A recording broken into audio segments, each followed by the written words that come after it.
नमस्कार, आप देख रहे हैं फसल क्रांति। मैं हूं आर्यमन यादव। आज फसल क्रांति की टीम पहुंच चुकी है पीलीभीत के कृषि विज्ञान केंद्र में। यहाँ कृषि विज्ञान केंद्र में हमारे साथ साइंटिस्ट एक मौजूद हैं, उनसे बातचीत करेंगे। सर, सबसे पहले तो आपका बहुत बहुत स्वागत है फसल क्रांति के हमारे चैनल पर। धन्यवाद जी। जी सर, इसी के साथ सबसे पहले अपना थोड़ा सा इंट्रोडक्शन दे दीजिए आप। मैं डॉक्टर अमरजीत सिंह राठी और कृषि विज्ञान केंद्र पीलीभीत में सस्य वैज्ञानिक के पद पर कार्यरत हूँ। जी, ये 2 साल हो गए हैं केंद्र पर। जी सर, किसानों को यहाँ पर कृषि पीलीभीत की बात करें तो यहाँ पर सबसे ज़्यादा गन्ना और धान की खेती ही की जाती है। किसान सबसे ज़्यादा इसी पर झुके हुए हैं, मतलब वो इसी खेती को आगे बढ़ाते जा रहे हैं और कई सालों से यही कर रहे हैं। तो सर, उसको लेके इस धान और गन्ने की खेती को लेकर उनको क्या समस्याएं आ रही हैं जो सरकार उनकी पूरी नहीं कर पा रही है, के लिए कुछ बताइए। देखो, बिल्कुल आपने बिल्कुल सही बात की। यहाँ धान गेहूँ एक फसल चक्र, इसके बाद में गन्ना भी जी, और कुछ एरिया में यहाँ पीली सरसों और सब्जी वाली मटर का काफ़ी बड़ा क्षेत्रफल है। जी, तो खेती में आप जान ही रहे हैं कि हमेशा समस्याएं आती हैं और उन समस्याओं का हमें ही निराकरण करना है। किसानी और सरकार से मिलकर ही निराकरण करते हैं। तो धान गेहूँ की फसल जो लगातार यहाँ 20 सालों क्योंकि तराई का इलाका है, तो यहाँ गेहूँ की फसल में तो कोई दिक्कत नहीं आती, लेकिन धान जो खरीफ का सीजन होता है उसमें जल भराव की स्थिति काफ़ी रहती है। तो और बहुत सारी क्रॉप जो हैं वो सर्वाइव नहीं कर पाती हैं। एक भी बहुत बड़ा कारण है। जी, अब उन्हें समस्याएं आ रही हैं कि एक तो जो धान गेहूँ का फसल आप ले रहे हैं तो उसमें कीड़े, बीमारियां या जो पोषक तत्व हैं उनका ज़्यादा इस्तेमाल। जैसे मान लो अगर आप धान लगाएंगे तो जब धान लगाते जाएंगे तो जिंक की कमी निश्चित रूप से होनी है। गेहूँ आप लगाएंगे लगातार 10वें साल में करते रहेंगे तो बहुत सारे ऐसे पोषक तत्व जो गेहूँ को ज़्यादा आवश्यक होती हैं, तो उनकी कमी अगर वो फसल चक्र अपनाए तो उनकी पूर्ति वो जल्दी हो जाएगी। तो ये समस्या है, तो उन्हें फसल चक्र चेंज करना चाहिए, लेकिन करेंगे तो उनका दूसरा विकल्प क्या हो। दूसरे विकल्प भी हैं, जैसे मक्का की खेती है, धीरे धीरे यहाँ बढ़ा रहे हैं जी। दूसरा एक और समस्या है धान गेहूँ फसल चक्र में कि ज़्यादातर यहाँ कंबाइंस ज़्यादा हैं, तो कंबाइन से ही गेहूँ की कटाई होती है और कंबाइन से ही धान की जी। तो बहुत सारे जो फसल अवशेष हैं उनको किसानों को जलाने की मजबूरी पड़ जाती है कि जलाते हैं। लेकिन अभी जो है हमारे वैज्ञानिकों ने हैप्पी सीडर और सुपर सीडर जो निकाला है वो इस समस्या को काफ़ी हद तक कंट्रोल कर रहा है जी। अब यहाँ के किसान जो हैं वो हैप्पी सीडर और सुपर सीडर से गेहूं की बुआई करते हैं जी। ऐसे ही धान में अगर हम बात करें, अगर हमें कम लागत में अधिक उत्पादन करें, क्योंकि लेबर बहुत बड़ी समस्या है, मजदूरी। तो धान में रोपाई में, कदहड़ करने में, इसमें बहुत ज़्यादा पैसा लगता है जी। तो धान की सीधी बुआई भी करके किसान भाई इस समस्या से निजात पा सकते हैं जी। दूसरा जो यहाँ, क्योंकि मैंने पहले बताया तराई का इलाका है तो जल भराव की स्थिति रहती है, तो फसल गिरने की बहुत बड़ी संभावना रहती है। इसी वजह से यहाँ मोटा धान फूल लगाते हैं जी। तो उसके रेट तो मार्केट में बहुत कम है, तो किसानों को अपनी आय बढ़ानी है तो बासमती धान की तरफ जाएं। शुरुआत बासमती से करें, मतलब उसके ऊपर ही जाएं। हाँ, बासमती जाएं, क्योंकि उसके रेट भी हमारे यहाँ इंडिया में काफ़ी अच्छे हैं जी। जैसे अगर आप मोटे धान की बात करें तो मार्केट में 2200-2300 रुपये कुंटल ज़्यादा है, वहीं बासमती जो है 3 से 4 हज़ार रुपये कुंटल। उत्पादन लगभग कमी है और लागत बहुत कम है। कीड़े बीमारी, जैसे अभी आप बात कर रहे थे प्राकृतिक खेती जी, तो प्राकृतिक खेती भी जो है बासमती में संभव है। और दूसरा, बासमती की कुछ किस्में ऐसी आ गई हैं जो बहुत कम दिन में, जैसे पूसा 1509 की हम बात करें जी, वो मात्र 100 से 110 दिन में मैच्योर हो जाती है। तो आप साल में 3 फसलें भी ले सकते हैं जी।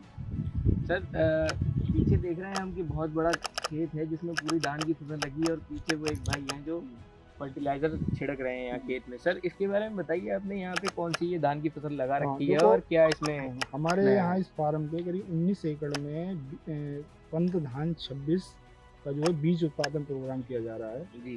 तो अभी आप देख रहे हैं कि हमारे खेत में जो है यूरिया की प्रोडक्शन हम करा रहे हैं जी। तो किसान भाई को हम सलाह यहाँ इसमें देना चाहेंगे कि ज़्यादातर हमारे किसान भाई ये कोशिश करते हैं कि हमें ज़्यादा से ज़्यादा हम फर्टिलाइज़र डालें जी।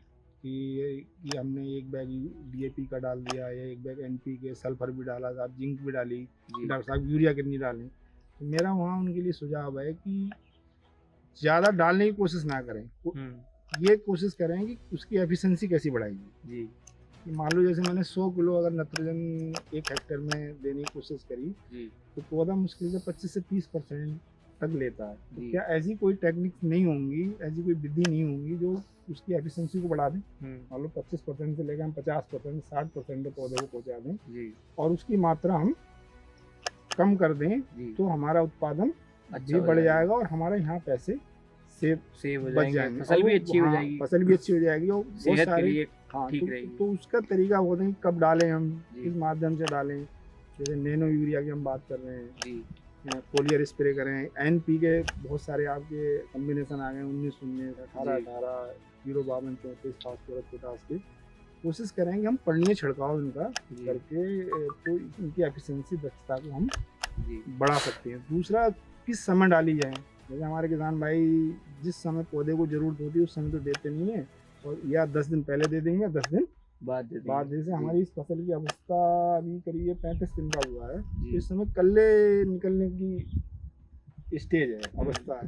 तो इस समय अगर हम यूरिया अगर नहीं देंगे तो कल्ले कम पड़ेंगे और अगर हम दे देंगे तो कल्ले यहाँ सारे यही मात्रा अगर हम 10 दिन बाद डालते हैं तो 10 दिन बाद कल्ले निकलेंगे तो उनका उत्पादन उतना बढ़िया हो जाएगा, नहीं रहेगा।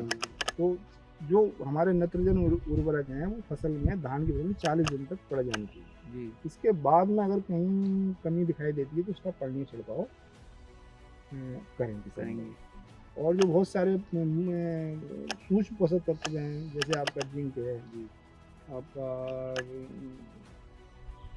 आयरन है जी।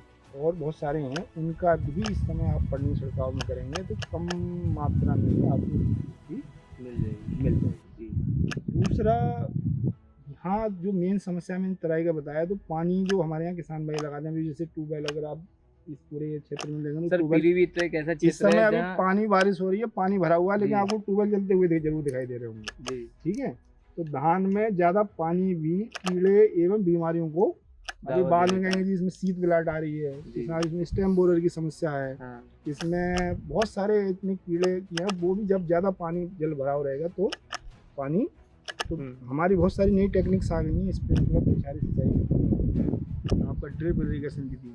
तो इनको धान, गेहूँ, गन्ना ऐसे जो परंपरागत क्रॉप ले रहे हैं उनमें जरूर इसका इस्तेमाल। सर, कृषि विज्ञान केंद्र इस फसल में कौन सी विधि का इस्तेमाल करता है?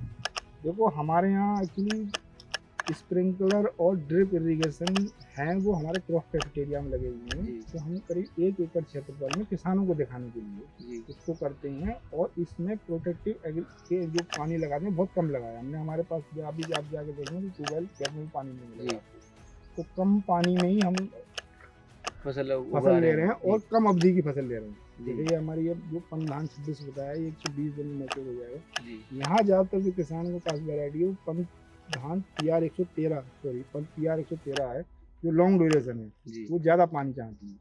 तो इस हिसाब से पानी की भी हमें बचत करनी चाहिए। फर्टिलाइजर या जो खाद उर्वरक डाल रहे हैं उनकी बचत नेचुरल फार्मिंग पे जाएं। एक गाय से आप कई एकड़ की खेती कर सकते हैं, उसमें कीड़े भी मार सकते हैं और उर्वरकों की खपत आपको करनी। जी सर, इसी के साथ अंत करते हुए हम आपसे एक छोटा सी आग्रह करेंगे कि पीलीभीत के किसानों के साथ अपने आसपास के ज़िले जैसे बरेली है, शाहजहाँपुर है, बदायूं है, इधर आगे खटीमा आपका लग जाता है, इन सब क्षेत्रों के किसानों के बारे में आप क्या कहना चाहेंगे? 2 शब्द ऐसे कुछ कहिए जिससे वो प्रोत्साहित हो सके नई फसलों की तरफ। किसानों के लिए जो मेरा एक सुझाव है, एक तो लागत अपनी कम करें जहाँ भी पॉसिबल हो, चाहे वो पानी में हो, चाहे खाद में हो, चाहे उर्वरक में हो, जब ज़रूरत पड़े, जितनी ज़रूरत पड़े उतनी ही उसकी।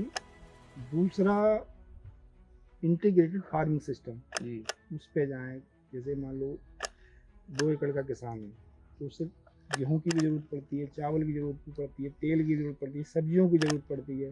वैज्ञानिक ये कहते हैं कि एक अगर परिवार में 6 लोग हैं तो मात्र 200 मीटर स्क्वायर एरिया में अगर वो सब्जी कर लेता है तो पूरे परिवार के लिए पर्याप्त है। जी अब आप अंदाजा लगाइए कि 200 मीटर स्क्वायर में वो कितना गेहूँ, कितना धान पैदा करेगा और उसे बेच के वो कितने हज़ार की सब्जी वो खरीदेगा। खरीदेगा जी। तो गाय, भैंस, पशुपालन के साथ-साथ में वानिकी, अभी जी आपने देखा होगा यहाँ पॉपुलर के समय 1700-1800 रुपये कुंटल के रेट जा रहे हैं। जी तो बाउंड्री पे प्लांटेशन करें, मधुमक्खी पालन है, मशरूम बहुत अच्छा हो सकता है यहाँ। जी तो ये बहुत सारी चीज़ें हैं, इनको इंटीग्रेटेड करके जी अगर वो किसान लेंगे तो उनका मुनाफा भी होगा और लागत भी जी कम हो। और मक्का एक बहुत बड़ा अच्छा विकल्प है इस एरिया में। अगर आप जो है तो मक्का की भी खेती कर सकते हैं बहुत कम दिन की अवधि में। और दूसरा मेरा एक होगा कि धान गेहूँ से अलावा कम से कम 3 या 4 फसलों पर जाएँ।